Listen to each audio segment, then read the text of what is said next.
अच्छा, आज का टॉपिक है इंडेक्स नंबर्स।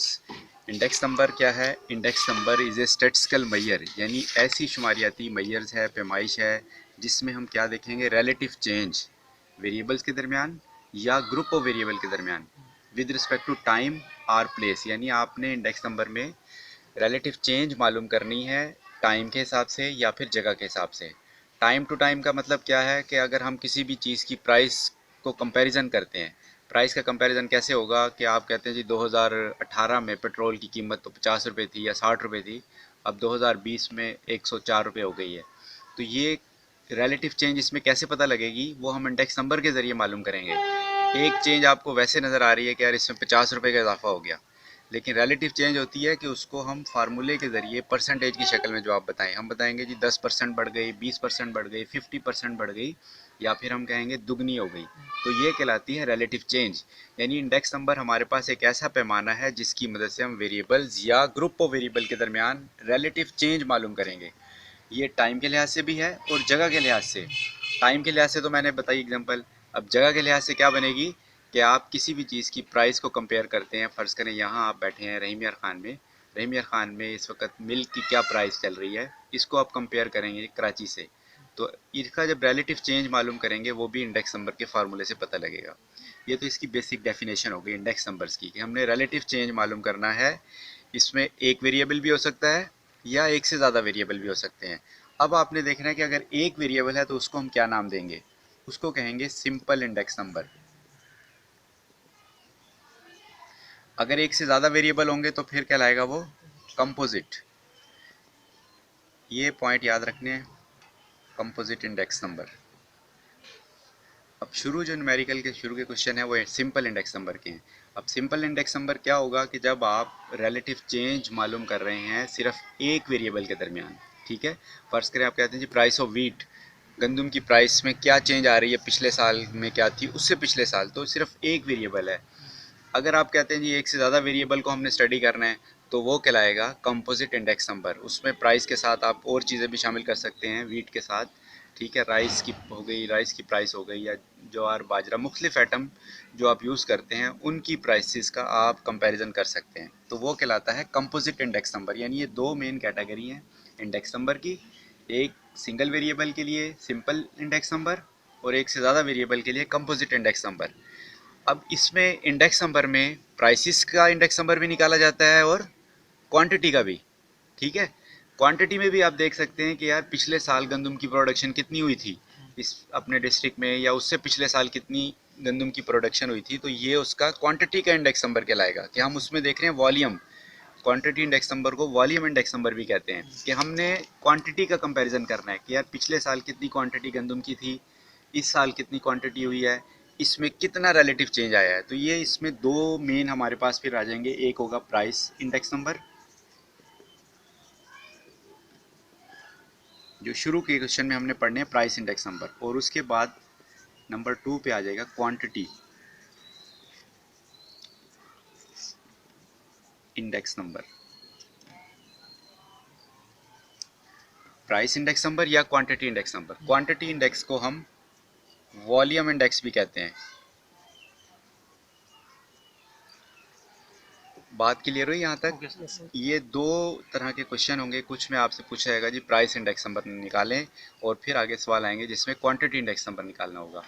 अब प्राइस इंडेक्स नंबर हमने पहले करने हैं, लेकिन इसमें ये जो मैंने लिखा है सिंपल इंडेक्स नंबर, शुरू में सिंपल इंडेक्स नंबर के सवाल हैं और उसके बाद कंपोजिट इंडेक्स नंबर के लिए। अच्छा, अब शुरू से सवाल हमने करने हैं पहले सिंपल इंडेक्स नंबर के। सिंपल इंडेक्स नंबर में हमारे पास जो क्वेश्चन होंगे वो किस मेथड से हल होंगे, उसके आगे दो मेथड हैं। एक है फिक्स्ड बेस मेथड और दूसरा है चेन बेस मेथड।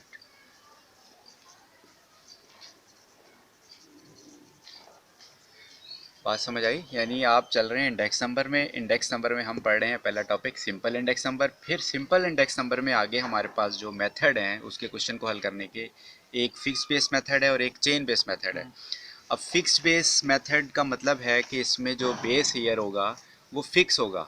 अब बेस ईयर फिक्स होने से क्या मुराद है कि आपने जिस साल की कीमत से कंपैरिजन करना है ना, वो मखसूस कर देंगे कि आप जनाब 2015 की जो प्राइस है उसको बेस बना के बाकी आगे जितने भी साल हैं उनसे उसका कंपैरिजन करें। यानी 2016 का कंपैरिजन करना है तो 2015 से, 2017 का करना है तो वो भी 2015 से, 2018 का कंपैरिजन करना है तो वो भी 2015 से। ठीक है, यानी एक बेस फिक्स होगी। इसी तरह चेन बेस में हमने चेन बनानी है, लिंक बनाना है। हर प्रीवियस ईयर, हर पिछला साल जो है वो क्या होगा, बेस ईयर होगा। तो चेन बेस मेथड अलग से तरीके से हल होगा। पहले हम करेंगे फिक्स बेस मेथड, और फिक्स बेस मेथड में जो प्राइस इंडेक्स नंबर निकाला जाता है उसे हम कहते हैं प्राइस रिलेटिव। यानी प्राइसेस के दरमियान अगर आप इंडेक्स नंबर मालूम कर रहे हैं तो वो प्राइस रिलेटिव कहलाएगा। अगर क्वांटिटी का इंडेक्स नंबर निकाल रहे हो तो वो क्वांटिटी रिलेटिव कहलाएगा। अब प्राइस रिलेटिव में हमने जो नोटेशंस यूज़ कर रही हैं उसमें सबसे पहले पी नॉट एन, इसको ज़ाहिर करेंगे पी नॉट एन से। अच्छा, ये देखें प्राइस इंडेक्स नंबर, ये फिक्स बेस मेथड में हमने निकालना है price relative P naught N is equal to P N divided by P naught multiply by 100। अब इसमें ये बेसिक फार्मूला है, तमाम फार्मूले इसी फार्मूले से बनेंगे प्राइस इंडेक्स नंबर के। ठीक है, यानी ये जहन में रखना है, ये हम पढ़ रहे हैं फिक्स बेस मेथड, वो मैंने रेज कर दिया फिक्स्ड बेस। ठीक है, फिक्स बेस मेथड, और उससे पहले मैंने क्या बताया था कि ये सिंपल इंडेक्स नंबर चल रहा है। सिंपल इंडेक्स नंबर का पहला मेथड है fix base method. Fix base method में प्राइस रिलेटिव फाइंड किए जाते हैं। उसके लिए ये फार्मूला है P naught N, P N divide by P naught multiply by 100। अब इसमें पी एन किसको जाहिर कर रहा है, price of the given year, यानी जिस साल की आप प्राइस का कंपैरिजन करना चाहते हैं उसकी जो प्राइस होगी, प्राइस की वैल्यू होगी, उसको जाहिर करेंगे पी एन से, गिवन ईयर।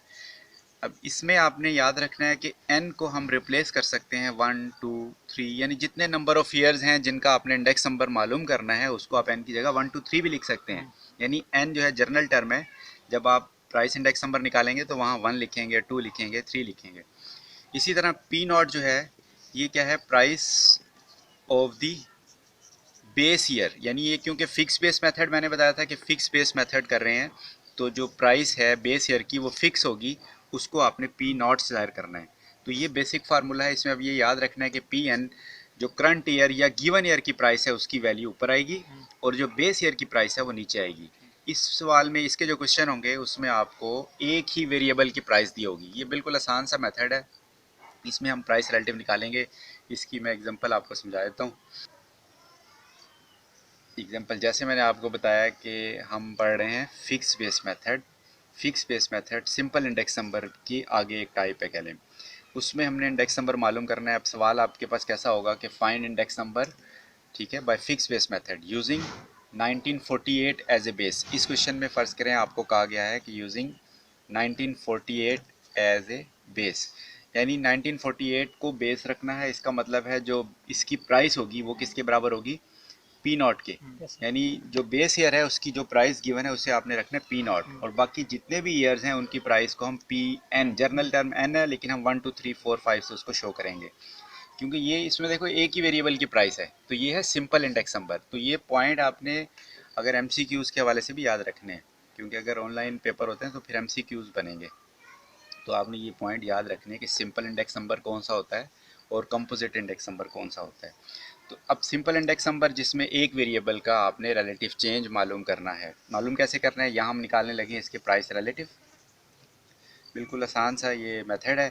इसमें फार्मूला मैंने बताया था आपको P N over P naught multiply by 100, यानी परसेंटेज में हम रिलेटिव चेंज मालूम कर रहे हैं। तो सबसे पहले 5.25 ये बेस ईयर है। ठीक है, ये देखिए यहाँ मैंने मेंशन किया था 1948 एज ए बेस, इसको डिवाइड करना है 5.25 पे ही। ठीक है, और मल्टीप्लाई करना है 100 से ताकि हम रिलेटिव चेंज परसेंटेज में आंसर को डिफाइन कर सकें। तो सबसे पहले इसको करके देखिए आंसर इसका क्या बन रहा है, 100 से ये मेरा ख्याल है 90.52 बन रहा है। ठीक है, इसके सॉरी पहला तो 100 ही है, नेक्स्ट जो होगा वो next 5.87 divided by 5.25 multiply by 100। अच्छा, पहले वाले को क्योंकि बेस ईयर भी यही है, करंट ईयर भी यही है, इसको अपने आप पे डिवाइड किया, मल्टीप्लाई बाय 100, आंसर 100 आ गया। इसके बाद दूसरा जो है 5.87 उसको 5.25 यानी बेस ईयर की प्राइस पे डिवाइड करोगे और मल्टीप्लाई बाय 100, इसका आंसर हमारे पास आ रहा है 112 कर दें, 112 कर दें राउंड करके उसको, 111.8 आ रहा था तो उसे हमने राउंड किया 112 लिख दिया। इसी तरह 6.12 इसको भी आपने डिवाइड करना है 5.25 पे, बेस ईयर पे। ये सिंपल इंडेक्स नंबर, ये हमें रिलेटिव चेंज शो कर रहा है, यानी ये देखिए आंसर हमें क्या जाहिर करता है कि ये आंसर आ रहा है 112 और जो बेस ईयर का प्राइस रिलेटिव था वो 100 है। अब ये क्या शो करता है कि हमारी जो प्राइस है 1949 में वो 12% इंक्रीज़ हुई है, यानी 12% इजाफा हुआ है, ये शो कर रही है रिलेटिव चेंज। इसी तरह नेक्स्ट आंसर आप निकालेंगे, इसका क्या आंसर आता है नेक्स्ट 117, यानी ये राउंड फिगर में हम लिख रहे हैं इसको, पॉइंट को इग्नोर करके। इसी तरह 5.50 यानी जितने भी नंबर ऑफ ईयर्स हैं सबको आपने बेस ईयर की प्राइस पे डिवाइड करते जाना है, ठीक है, और मल्टीप्लाई बाय 100। इसका क्या आंसर है 105। ये देखें, ये परसेंटेज में क्योंकि रिलेटिव चेंज हमने 100 से मल्टीप्लाई किया है तो आंसर को भी जब हम इंटरप्रेट करेंगे, उसकी वजाहत करेंगे तो यही बताएंगे जी 1951 में 5% प्राइस में इजाफा हुआ एज़ कम्पेयर टू 1948। तो ये सिंपल इंडेक्स नंबर का बिल्कुल आसान सा सवाल है। इसमें एक तो बाज़ दफ़ा सवाल में आपको बेस ईयर बताया होता है कि जी 1948 को बेस रखें, और बाज़ दफ़ा सवाल में ऐसे बताते हैं कि आप क्या करें, एवरेज निकालें फर्स्ट 3 ईयर्स की, उसको as a base year use करें। तो उसमें अगर इसी क्वेश्चन में, इसी एग्जांपल में हम करते हैं कि जी average of first 3 year as a base, इसमें 3 ईयर भी कह सकते हैं, 5 ईयर भी कह सकते हैं, तमाम के तमाम सालों की एवरेज भी कह सकते हैं, जितने भी ईयर्स हैं ना इनकी एवरेज को भी कह सकते हैं कि आपने उसको बेस रखना है। तो आपने क्या करना है, अगर फर्स्ट 3 ईयर के लिए हमने बेस रखना है तो आप उसको पहले क्या करेंगे, एवरेज ऑफ फर्स्ट 3 ईयर निकालेंगे, फर्स्ट 3 ईयर्स, पहले 3 साल जो हैं उनकी एवरेज निकाल लें। एवरेज कैसे निकाली जाती है, सिंपल एवरेज में हम क्या करेंगे, इन तीनों साल की जो प्राइस हैं उन्हें जमा करके 3 पे तकसीम कर देंगे, 5.25, 5.87 और लास्ट में आना है 6.12, ये आ गया, डिवाइड बाय 3। ये इसका जो भी आंसर आता है, लेट्स सपोज इसका आंसर हमने ए आ गया, कोई भी आंसर हो सकता है यहाँ पे, ए आ गया। अब इसको हमने बेस रखना है, यानी एक पार्ट तो आपका प्राइस रिलेटिव ये निकल चुके हैं, जब सेकंड पार्ट में क्वेश्चन में उन्होंने मेंशन कर दिया कि आप दोबारा इसके प्राइस रिलेटिव निकालें, उसमें बेस को चेंज किया है, यानी बेस फर्स्ट 3 ईयर की एवरेज हो गई है, वो हम पहले कैलकुलेट करेंगे, फिर ये जो आंसर आएगा ये किसके बराबर होगा, पी नॉट के, यानी फिर आपने इसको यहाँ डिवाइड 5.25 की जगह पे जो ये आंसर आ रहा है वो लिखना है, ठीक है, एवरेज ऑफ फर्स्ट 5, ये 5.25 की जगह जो आंसर होगा वो यहाँ पे आप लिख जाएंगे, वो बेस होगी। तो इस तरीके से वो प्राइस रिलेटिव आप फाइंड करेंगे। इसमें आखिरी 5 साल हैं उनका भी पूछ सकते हैं, दरमियान वाले। तो ये पहला मेथड है फिक्स बेस मेथड, वेरिएबल की ये प्राइस दी हुई है, इसमें हमने रिलेटिव चेंज देखना है। पहले हमने फिक्स बेस मेथड किया, अब चेन बेस मेथड। क्वेश्चन में जब आपको बेस ईयर बताई भी होती है बाज़ दफ़ा, लेकिन बाज़ दफ़ा नहीं भी बताई होती, लेकिन चेन का लफ्ज़ क्वेश्चन में यूज़ हो रहा होता है। चेन का लफ्ज़ अगर इस सवाल में यूज़ हो रहा है तो इसका मतलब है आपने चेन बेस मेथड करना है, चाहे वो चेन इंडेक्स लिखा हो या चेन इंडिसेस लिखे हों या लिंक रिलेटिव लिखे हों, तो आपने चेन बेस मेथड यूज़ करना है। चेन बेस मेथड में हम लिंक रिलेटिव मालूम करते हैं। पहले लिंक रिलेटिव का फार्मूला बनता है P N over P N minus 1 multiply by 100, ठीक है, ये आपके लिंक रिलेटिव हैं। और इसको रिप्रेजेंट कैसे करना है आपने, पी, वहाँ हम लिखते थे पी नॉट एन, यहाँ नॉट नहीं लिखना क्योंकि यहाँ बेस फिक्स नहीं है, यहाँ पे आएगा P N minus 1 comma N. ये है लिंक रिलेटिव को फार्मूला, इसका रिप्रेजेंट करने का तरीका लिंक रिलेटिव का। ये भी एमसीक्यूज़ के हवाले से पूछा जा सकता है कि लिंक रिलेटिव का क्या फार्मूला बनेगा अगर एमसीक्यूज़ वाले पेपर होंगे। तो लिंक रिलेटिव यानी पी एन वही current year price, P N minus 1 जो बेस ईयर है, एन माइनस 1 का मतलब है पिछला साल, प्रीवियस ईयर। अगर आप 1980 के लिए लिंक रिलेटिव निकाल रहे हैं तो 80 में से एक माइनस करेंगे तो 79 बनेगा, तो इसकी प्राइस पी प्राइस को शो कर रहा है। इसी तरह 1981 के लिए इंडेक्स नंबर निकालेंगे या लिंक रिलेटिव निकालेंगे तो 81 से एक माइनस किया 80। तो अब इसको देखें, हल करते हैं, आप कैलकुलेटर उठा के इसके आंसर निकालेंगे। 129, इससे पहले तो कोई वैल्यू नहीं है इसलिए ये 100 ही आ जाएगा, ठीक है। अब 126 डिवाइडेड बाय 129, इसको आपने सॉरी यहाँ मल्टीप्लाई करना है, इसको 100 से मल्टीप्लाई 100, ठीक है, क्या आंसर आता है इसका 97.61 97.67, ठीक है।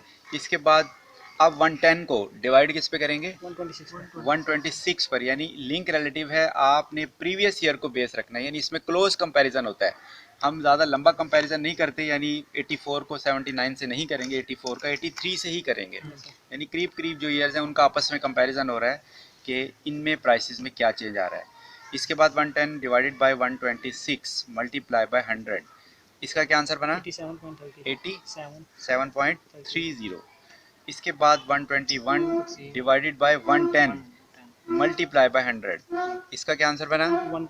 110 कंप्लीट होल आ रहा है।